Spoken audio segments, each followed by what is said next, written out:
Кернеу бас ауруының себебі неде? Ең алдымен кернеу бас ауруы бұл адамның басы ауыратын жағдай, әдетте ол бастың артқы жағында орналасады. Сосын олар қатты қиналады, өйткені бұл бас аурулары қайталануы мүмкін, жиі болып тұрады. Кейде ауыр жағдайларда оларда дерлік күн сайын бас ауырады.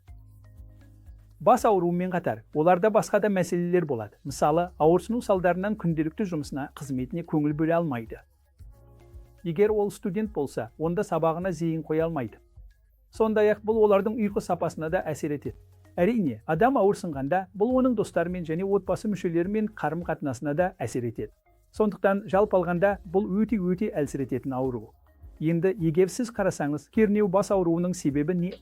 Бірінші себеп атауынан көрініп тұрғандай, бұл кернеу. Кернеу дегенде біз психикалық және физикалық кернеуді айтамыз. Алдымен мен психикалық кернеу немесе стресске тоқталамын.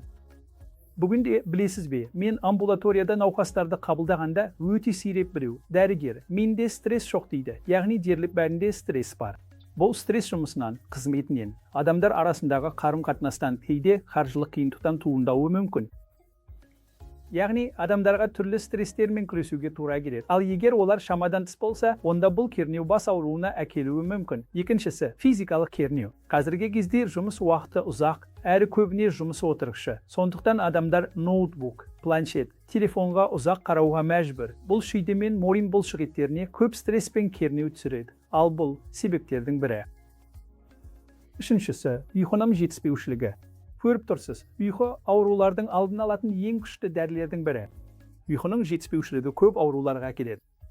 Қазіргі кезде көп адамдар, білесіздер, ұйқыдан тарығып жүр. Мысалы, қалыпты ұйқы ұзақтығы 7-9 сағат. Бірақ біз адамдардың 4-5 сағат қана ұйықтайтынын көреміз. Ал ұйқының жетіспеушілігі де кернеу бас ауруын қоздыруы мүмкін.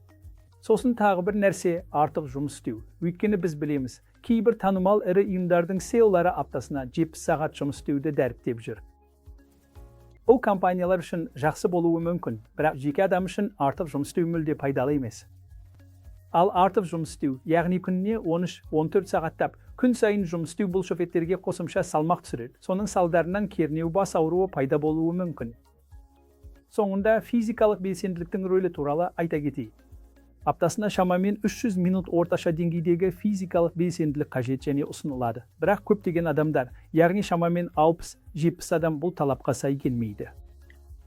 Сондықтан физикалық белсенділіктің жетіспеушілігі, мейлі ол жүру сияқты аэробтық жаттығу болсын, мейлі созылу мен бұлшық етті күшейту жаттығулары болсын, маңызды. Егер адамдар жеткілікті түрде айналыспаса, бұл да кернеу бас ауруының қаупін арттыруы мүмкін. Қысқаша айтқанда, егер біз кернеу бас ауруының алдын алғымыз келсе, бірінші кезекте стрессті басқару керек, оны азайтуға тырысыңыз.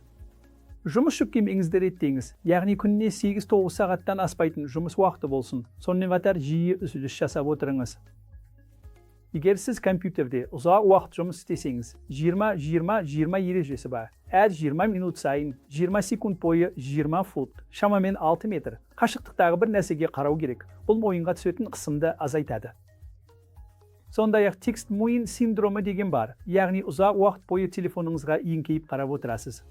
Бұл да бас ауруы мен мойын ауруын күшейтуі мүмкін. Соңында физикалық белсенділіктің рөлі өте маңызды. Сондықтан үнемі дене белсенділігімен айналысыңыз. Мойын мен арқаға арналған созылу жаттығуларын жасаңыз. Сонда біз кернеу тудыратын бас ауруларының жиілігін айтарлықтай азайта аламыз.